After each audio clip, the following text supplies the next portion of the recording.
और एक बहुत बड़ा हॉल था। एक सिस्टर बैठी थी, बोली आज का दीक्षा का दिन है।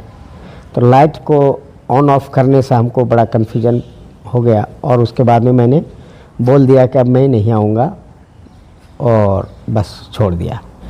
ओके, नमस्कार।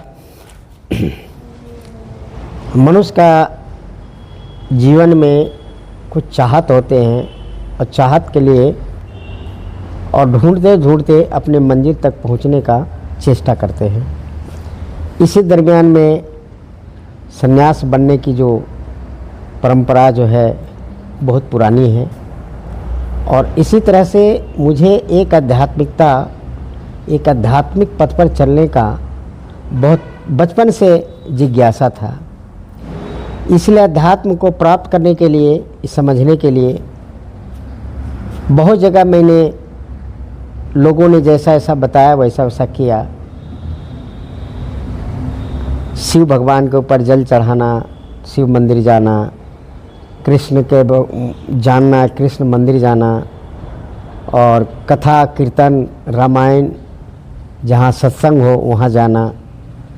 तो करीब करीब ऐसा करते करते हमको कहीं वो चीज़ को अनुभव नहीं मिला जो रियल है। इसी दरमियान में चलते चलते मैंने काफ़ी जगह गया, जिसे रजनीश भगवान लोग बोलते थे, ब्रह्मा कुमारी बोलते थे, बाल जोगेश्वर बोलते थे और कई ऐसा धार्मिक जो अपने आस्था को रखते हैं, प्रवचन देते हैं, लोगों को पथ प्रदर्शन करते हैं, प्रदर्शित करते हैं, उनके संपर्क में भी गया, उनके सानिध्य में आया, लेकिन हमको ऐसा कुछ कहीं समझ में नहीं आया। और लास्ट का जो अवस्था था ब्रह्मा कुमारी,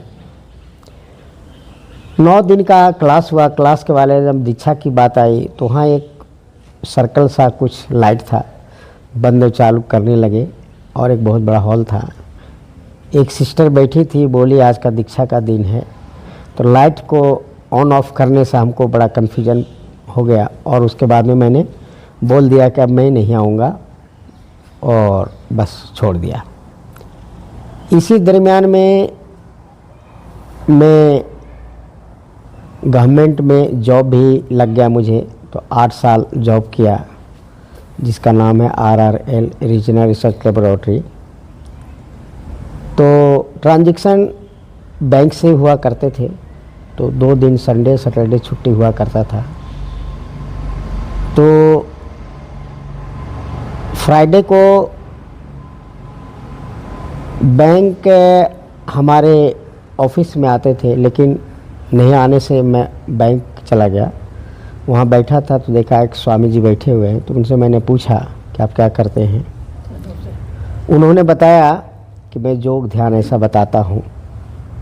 और इसी दरमियान मैंने बोला हमको बताइए, हम जानना चाहते हैं तो ये क्या चीज़ है। तो बोला इससे मनुष्य का जीवन का सभी तरह का विकास होता है और इस समझदारी इसमें आती है, शारीरिक, मानसिक और आध्यात्मिक विकास, ऐसा उन्होंने बताया।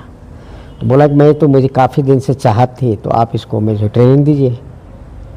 तो मैं उनके स्कूल में गया और आने में लेट किए, तब तक मैं गेट पर प्रतीक्षा किया। उन्होंने प्रैक्टिस करवाया।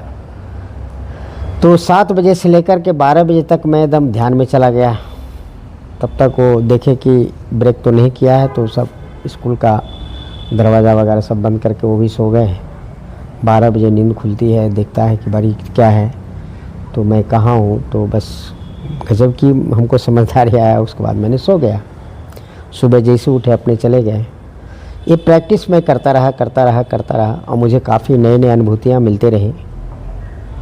और करते करते मैं 1990 में मुझे मूड बन गया कि सन्यासी सबसे बेस्ट जीवन है और इस जीवन में मानवता की कल्याण हो सकता है, और इसके लिए मैंने निकल पड़ा। तो मैं निकल पड़ा कलकत्ता के लिए। तो वहाँ पर ही स्वामी जी पहुँचा दिए, लेकिन वहाँ पर ही नहीं रखा गया, तुरंत हमको ट्रेनिंग सेंटर भेज दिया गया आनंद शिला। वहाँ प्रैक्टिस किए और 1 महीना 7 दिन में मैंने पास कर गया। सभी तरह का जितने स्पिरिचुअल कोर्स होते हैं प्रौत का एक व्यवस्था है उसके होते हैं, और भी तरह का SPT नाम का होता है, वो भी बहुत जल्दी जल्दी पास करने के बाद मैं गुरु का दर्शन के लिए वहाँ पहुँचे। तो 10 तारीख को हमने वहाँ पहुँचा अक्टूबर को। 14 तारीख को बाबा के साथ संपर्क हुआ। वो दरमियान में एक बहुत मिरेकल घटना है, उसको मैं कहना चाहता हूँ कि जब बाबा के पास गए तो वहाँ बोलते हैं PC बोल करके हैं, पर्सनल कांटेक्ट।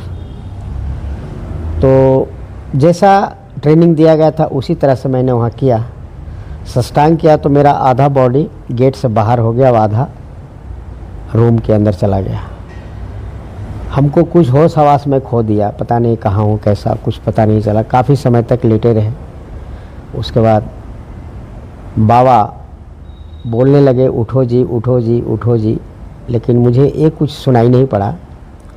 तो फिर बाबा स्वयं उठे और उसके बाद मेरा दोनों इस साइड कंधा काख पकड़ करके उठाए। तो उस पीरियड जो था मुझे बहुत ही मतलब कि आनंददायक था कि मैं जब देखा खड़ा होने के बाद, तो मुझे गांव में बौना शब्द करके बोलते थे तो मैं बड़ा रिएक्ट होता था। लेकिन मैं वहाँ वो अवस्था को देखा कि बाबा का हाइट हमसे भी कम है, तो वो मेरा माइंड नोक किया। वो गांव की जो बच्चे लोग के साथ झगड़ा होना, लड़ाई करना, बौना बोलने के बाद, तो वो हमको लगा रही तो हमारा गुरु भी हमसे हाइट पे कम है। तो मेरा माइंड अच्छा नोक किया। उसके बाद में मैंने रिलेक्ट कर दिया। बाबा इस तरह से कई बातें बोले। फिर अपना बोले तुम्हारा स्कूल की कहानी बताओ जी। तो स्कूल का 2-4 बातें बताए। तो बोले नहीं ऐसा नहीं, ऐसा घटना हुआ था। तो मैंने समझ गया कि गुरु तो हैं, पुरानी बात को बता रहे हैं। इसके बाद बोले तुम छोटे हो बहुत, बाबा का बहुत बड़ा काम है, कर पाओगे? हम क्या हाँ भाई बाबा करेंगे। ये मेरा है रियल जो सर्च है, खोज है, ये कहानी। और आज तक मैं संन्यास जीवन को व्यतीत कर रहा हूँ। बाबा ने जैसे जैसे समझाया बुझाया, और उनकी बहुत सारा लिटरेचर है, किताब से धर्मशास्त्र है, समाजशास्त्र है, अर्थशास्त्र है, सभी को थोड़ा थोड़ा स्टडी किए। और मुझे लगा कि परमात्मा की प्राप्ति करने के लिए कुछ ऐसा चीज़ें की होना बहुत ज़रूरत है, जिसको बोलते हैं मुक्त आकांक्षा सद्गुरु प्राप्ति। आकांक्षा के बगैर गुरु नहीं मिलते हैं, और जैसे जैसे इच्छा होता है वैसे वैसे उस टाइप का गुरु मिल जाते हैं, और उस पैटर्न पर लोग आगे बढ़ने का प्रयास करते हैं। ब्रह्म की प्राप्ति करने के लिए तो आपका तारक ब्रह्म का सहारा लेना बहुत ज़रूरत होती है। और तारक ब्रह्म के रूप में शिव कृष्ण आनंद मूर्ति जी हैं, जो अभी हम लोग को समझ में आता है। पहले तो सब बातें समझ में नहीं आती थी। तो ये है परिस्थितियाँ, ये है अवस्था। तो हर आदमी चाहे कि मैं सन्यास बन जाऊँ, सन्यासी का रोल अदा कर लूँ, तो शायद संभव नहीं है। और बहुत लोग बाहरी दबाव के कारण और सोसाइटी के परिस्थिति के परिवेश के कारण आ भी जाते हैं, लेकिन मैनेज करना, इसको अग्रसर आगे बढ़ना, उसको नियम कायदा कानून को फॉलो करना शायद कुछ टफ होता है, तो नहीं कर पाते। इस तरह की अवस्थाएं हैं, और ऐसा ही दुनिया चल रही है। तो जैसे जैसे जिनका इच्छा होता है, परमात्मा उस तरह से उनकी मन की कामना को पूरा करते हैं। और वो तो सभी का पिता है, ऐसा ही है। लेकिन और भी एक पक्ष है, लोग धर्म की बात करते हैं। तो धर्म की जो प्रकाष्ठा है, इच्छा है, सबका अपना अपना है। गाय भैंस बकरी कीट पतंग सब अपने पथ पर परमात्मा की तरफ ही बढ़ रहे हैं। इसी दरमियान में एक कहानी है कि एक बकरी चराने वाले, भेड़ चराने वाले झुंड लेकर के और मैदान में अपना चरा रहा है। तो एक भेड़िया आता है उधर से और बोलता है भाई इसमें से मुझे काफ़ी भूख है, एक की बकरी हमको दे दो। तो बोलता है मैं तो ऐसा नहीं कर पाऊँगा, क्योंकि बकरी तो मेरा है नहीं, ये तो राजा जी का बकरी है, उन्हीं का मैं सेवक हूँ, तो मैं तो नहीं दे पाऊँगा। तो फिर इसका उपाय क्या है बताओ भाई तुम ही। बोला ऐसा है कि राजा जी को परमिशन मुझे लेना पड़ेगा, और इस दरमियान में परमिशन की बात हुई तो फिर अकेला हूँ मैं, तो देख रेख कौन करेगा। तो भेड़िया खुदे बोलता है जो जिसको खाना है बकरी को कि मैं इसका देख रेख करूँगा और तुम राजा जी से पूछ करके आओ। तो बोला ये तो बड़ा संभव वाली बात है, तुम तो खाने की बात अभी करता था तो देख रेख कैसे करोगे। बोला तुम पर हम पर विश्वास करो, मैं बहुत धार्मिक आदमी हूँ, जो तुम बोलोगे वही होगा। बोला अच्छा ठीक है भाई, मैं राजा जी के पूछ करके आता हूँ। तो भेड़िया को रखवाला भेड़िया ने कर दिया, बकरियों का रखवाला भेड़िया ने, और बेचारा चिंतन करते हुए आगे की ओर सब बढ़ रहा है।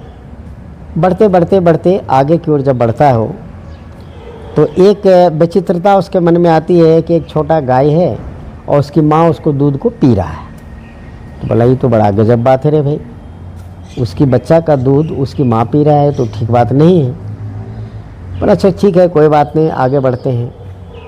आगे बढ़ते बढ़ते और कुछ दूर आगे गया तो देखा सोना चांदी का ढेर पर लोग बैठे हुए हैं, सब कुछ है लेकिन उनका जीवन में बहुत उदासीनता है। कपड़े हैं बस शरीर पर नहीं, भूखे हैं, सुख रहे हैं, गरीबी की जीवन जी रहे हैं, लेकिन सोना चांदी का ढेर पर बैठे हैं।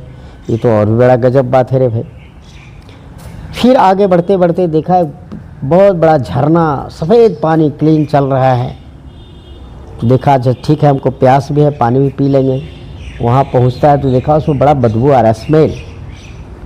तो पानी नहीं पी पा करके और फिर चला गया।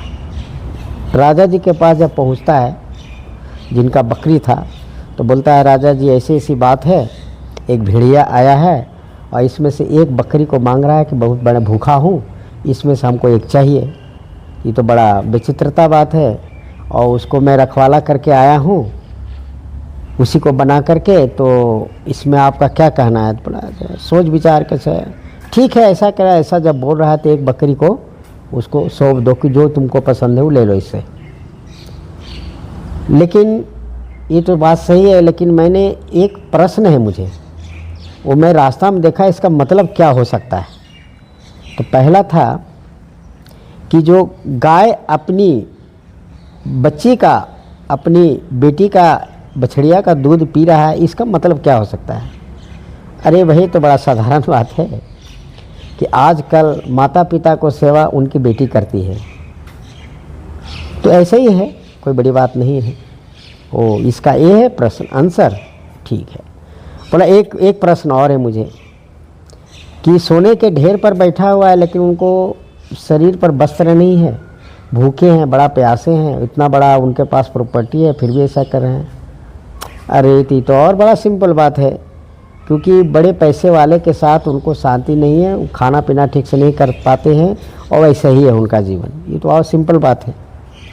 तो बोला एक प्रश्न और है मेरा। बोलो भाई क्या प्रश्न है। तो बोलो कि देखें बहुत सुंदर झरना, एकदम झरझर पानी चल रही, सब कुछ है, लेकिन क्लीन है, बहुत सुंदर देखने में। जब वहाँ पहुँचा पानी पीने के लिए तो वहाँ बड़ा बदबू आ रहा है। तो बोला यही तो माया है, चमक धमक का दुनिया में लोग तो चला गया, लेकिन उनकी वहाँ इस तरह से खुशबू नहीं है, सुंदरता नहीं है, देखने में सुंदर है बट वहाँ पर ही स्मेल है। तो ये है अवस्था आज की। वापस आया तो बोला भाई ऐसा है, ठीक है मैं समझ गया, इसमें से एक बकरी को चुन लो भाई, राजा जी तो यही बोले हैं। तो देखा कि सबसे बड़ा कमज़ोर है, बीमार है, जो चल फिरने में उसको बड़ा तकलीफ़ हो रहा है। तो बोला ये बकरी मुझे दे दो। तो फिर जो बकरी का चराने वाला था बकर गुड़ किया, बोलता है कि भाई ऐसा एकदम से कमज़ोर वाला के क्यों पसंद किया तुमने। बोला भाई देखो ऐसा है कि आप इसके साथ साथ घूमते हो तो इसका बड़ा जीवन में कष्ट है, चलने में तकलीफ़ होता है, खाना पीना भी इसका बंद है, इसीलिए मैं चाहता हूँ कि इसको मैं अपना भोजन बना लूँ। तो मेरा भोजन बनाने से इसका कल्याण भी हो जाएगा और दुख से जो भोग कर रहा है उससे भी निवृत्ति मिल जाएगा। तो इस तरह का परिस्थिति है आज धरती पर विश्वास की। तो उन्होंने बोला कि मैं आपके ऊपर विश्वास तो बहुत अच्छा से किया और आपने इस विश्वास को फॉलो किया, पालन किया, इसलिए आपको बहुत बहुत धन्यवाद। तो जो पुरानी बकरी थी जो बहुत ही रोग से ग्रस्त थी, उसी को उन्होंने अपना भोजन बना लिया। तो कहने का मतलब उनकी जो सृष्टि है बहुत ही बृहद है और उनमें इसी तरह का हैपनिंग होते रहता है। इन मनुष्य की जो मन की अवस्था है वो सोच नहीं पाते हैं, विचार नहीं पाते हैं, दुनिया में बहुत से घटने घटते रहते हैं और ये तो एनालिसिस का है, अनुभव करने का चीज़ है। और ये धार्मिक प्रकाष्ठा जब आस्था में सब लोग डुबकी लगाता है तो ये सब उनके लिए बड़ा सिंपल हो जाता है, सहज हो जाता है। तो इस तरह का परिस्थिति है और इसको लोग समझे तो वही समझ सकते हैं जो इस पथ का पथिक है। इस पथ पर चलना मैं समझता हूँ सभी के लिए अनिवार्य है, क्योंकि उनकी कृपा से हम सब मनुष्य बने हैं और हम लोग को चिंतन जरूर करना चाहिए। धन्यवाद, नमस्कार।